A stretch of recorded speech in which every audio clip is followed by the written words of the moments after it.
ألف لام ميم. تنزيل الكتاب لا ريب فيه من رب العالمين.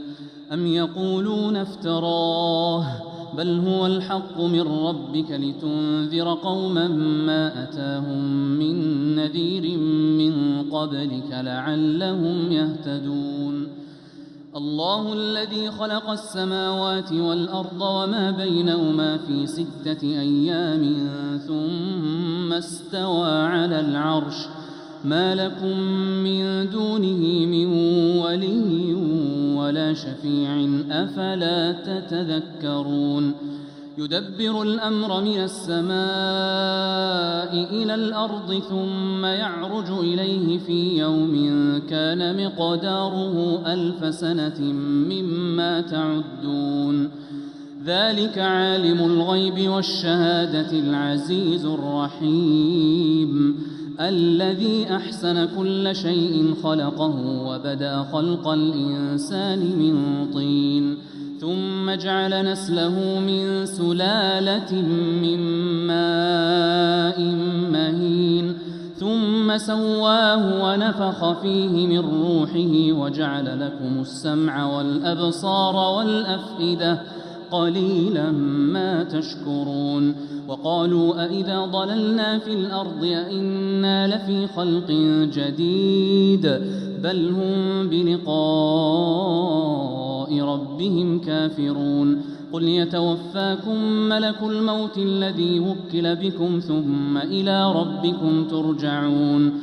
ولو ترى إذ المجرمون ناكسوا رؤوسهم عند ربهم ربنا أبصرنا وسمعنا فارجعنا نعمل صالحا إنا موقنون. ولو شئنا لآتينا كل نفس هداها ولكن حق القول مني لأملأن جهنم من الجنة والناس أجمعين. فذوقوا بما نسيتم لقاء يومكم هذا إنا نسيناكم وذوقوا عذاب الخلد بما كنتم تعملون. إنما يؤمن بآياتنا الذين إذا ذكروا بها خروا سجدا وسبحوا بحمد ربهم وهم لا يستكبرون.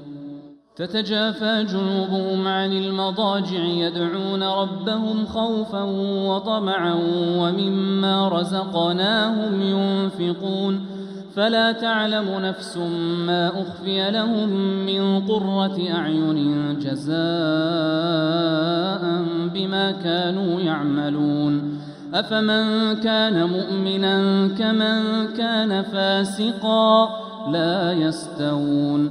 أما الذين آمنوا وعملوا الصالحات فلهم جنات المأوى نزلا بما كانوا يعملون.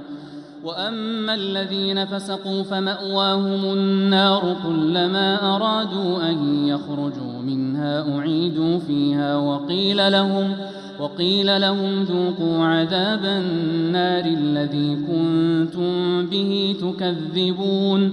ولنذيقنهم من العذاب الأدنى دون العذاب الأكبر لعلهم يرجعون. ومن أظلم ممن ذكر بآيات ربه ثم أعرض عنها إنا من المجرمين منتقمون.